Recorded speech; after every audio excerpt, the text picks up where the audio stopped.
Hi, this is Megha.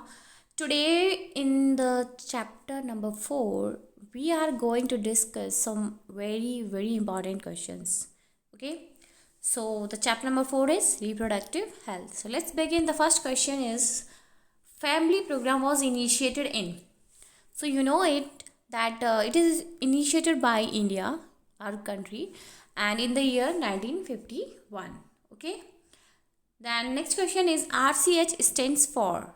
The family planning program is now known as RCH program. Its full form is Reproductive and Child Health Care Program. Okay family programme को अब reproductive and child health care programme बोलते हैं.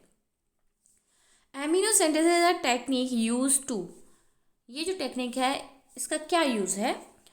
सो this is a technique use to determine the genetic abnormality in the embryo.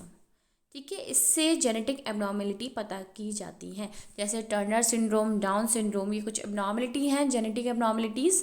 So these abnormalities can be identified in the embryo by the technique called amniocentesis. ठीक है, इसमें जो fluid होता है, amniotic fluid surrounding the foetus, this fluid is taken out with the help of a syringe and it is examined in the laboratory.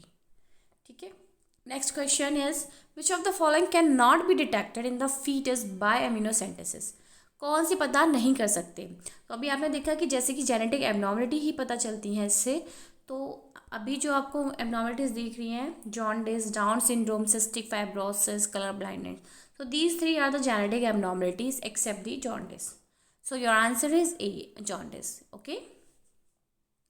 Next question is, in which of the following weeks of pregnancy chorionic villi sampling that is CVS is done?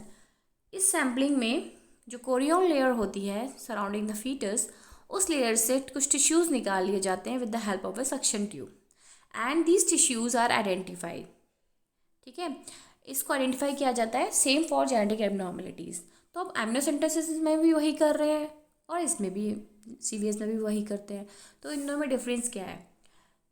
जो CVS है ये 8th to 10th week of pregnancy में की जा सकती है, whereas amniocentesis is done after 16th week of the pregnancy.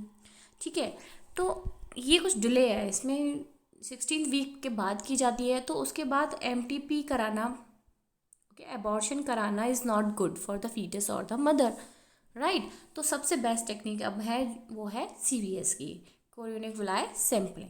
Okay, next question is which of the following pairs contribute to an increase in population. Natality, mortality मैंने सब पढ़ा दिए हैं टॉपिक्स, आप फिर से एक बार देख लीजिएगा. Natality means birth rate, mortality means death rate.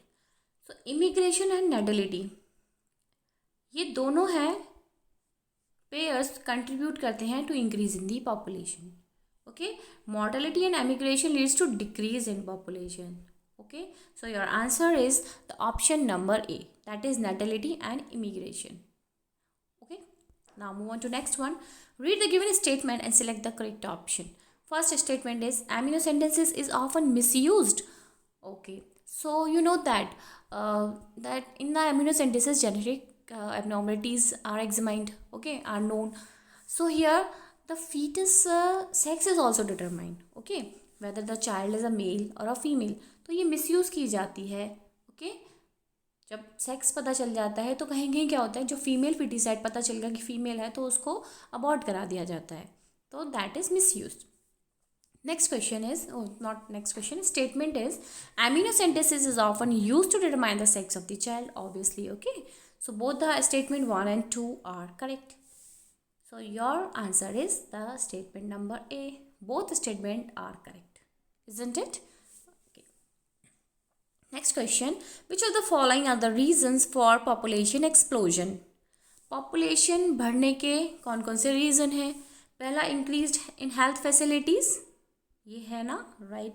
Rapid increase in MMR होता है मैटरनल मॉर्टेलिटी रेट, तो ये तो डिक्रीज़ हुआ है.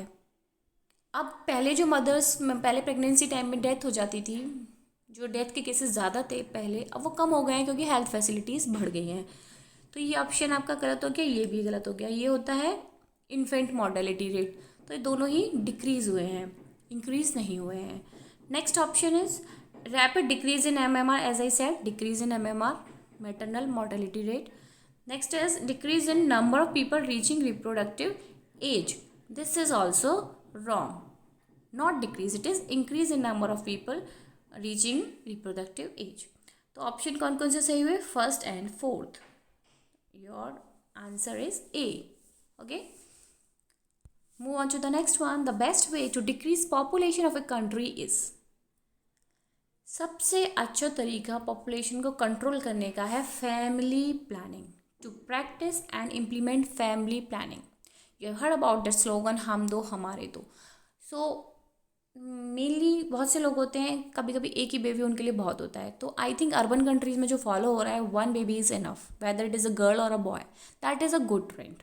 ओके, तो फैमिली प्लानिंग प्रैक्टिस करने से ही आप पॉपुलेशन को कंट्रोल कर सकते हैं. ठीक है. Next one, which of the following is not the characteristic of an ideal contraceptive. Ideal contraceptive भाई यूज़र फ्रेंडली होना चाहिए obviously. It is irreversible, easily available, right? Least side effects. Only the option B is not correct. It is reversible. It should not be irreversible. Okay. Birth control device used by a woman is. Women के birth control device बताने हैं. Diaphragm, Walt, copper T. All of these are the birth control device used by a woman. So the answer is option number D. What is the work of copper T? So the option number B is correct, to inhibit the fertilization. You can see here this is the copper T inserted in the uterus of the female. So this is the copper T which prevent the sperms to reach the fallopian tube. So it prevent the fertilization.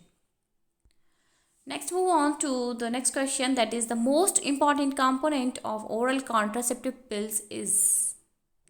जो दवाइयाँ होती हैं, oral pills जो बनती हैं, oral contraceptive pills, उनमें जो hormone होता है वो है प्रोजेस्टेरॉन एस्ट्रोजन हार्मोन. ओके, इन दोनों का कॉम्बिनेशन भी मिलेगा या फिर प्रोजेस्टेरॉन हार्मोन की टैबलेट्स होती हैं. Next is which of the following is a non medicated intra uterine device. कौन सी आईयूडी है जो नॉन मेडिकेटेड है? ये आपको मैंने पढ़ाए थे नाम. तो Lippes loop is the non medicated intra uterine device. Isn't it? This is the Lippes loop. Next, progesterone pill help in preventing pregnancy by not allowing. And the answer is A, ova formation. देखिए, progesterone जो pills होती हैं, इनकी वजह से जब pills आप लेंगे तो ये प्रोजेस्टेरॉन लेवल जो है बढ़ जाएगा. और when the progesterone level is high in your body, at the same time the LH and FSH levels decreases, due to which ovulation does not happens.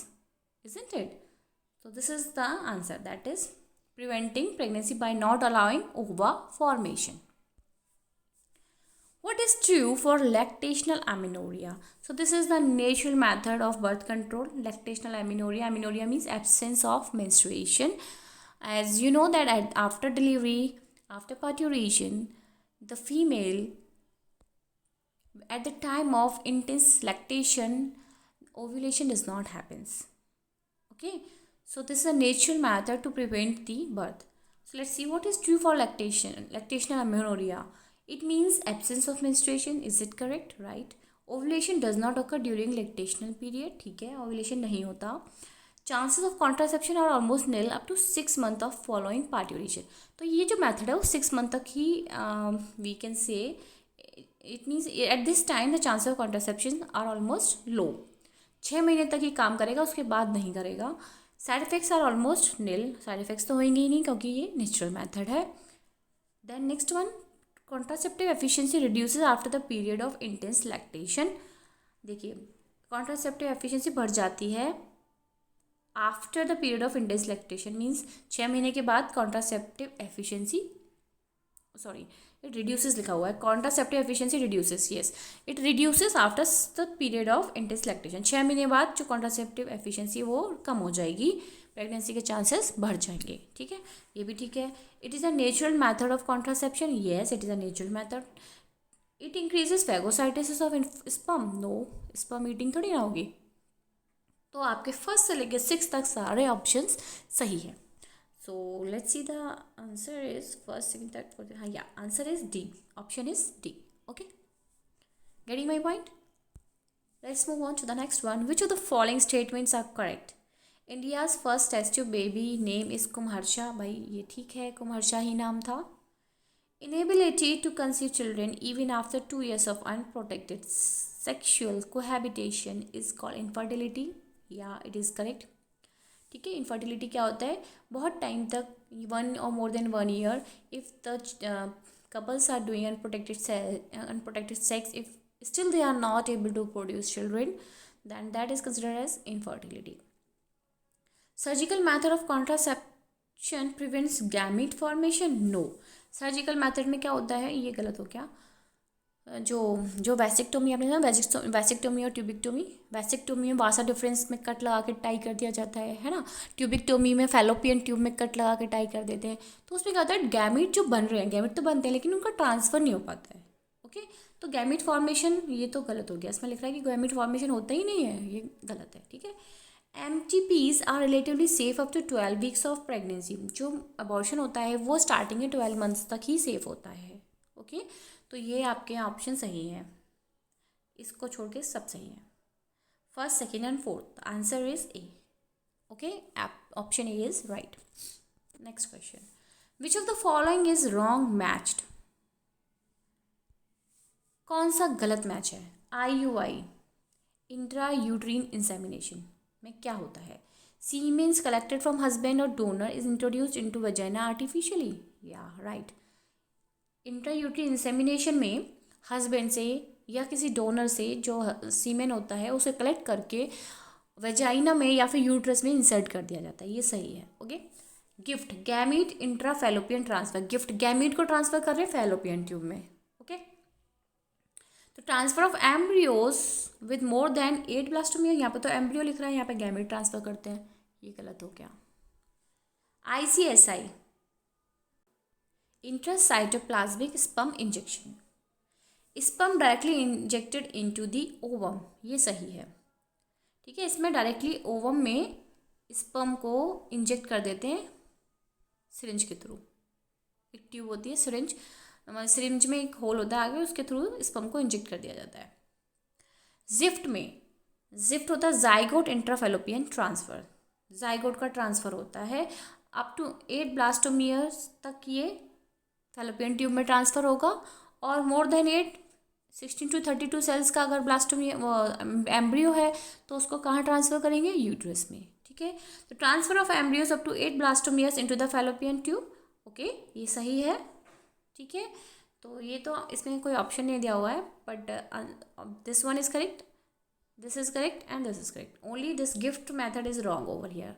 In the gift, gamete is transferred, that is ova is transferred in the female body.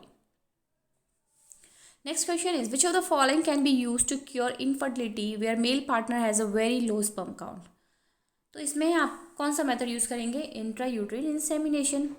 जो sperms हैं वो लो हैं.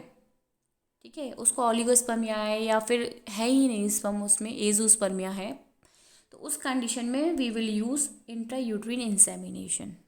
ठीक है, इसमें क्या होता है? हस्बैंड या डोनर से सीमेन कलेक्ट किया जाता है और वेजाइना में आर्टिफिशियली उसको इंट्रोड्यूस करते हैं. ओके, ठीक है. Next question. The first case of the IVF ET technique success was reported by. इसका आंसर है Patrick Steptoe and Robert Edwards.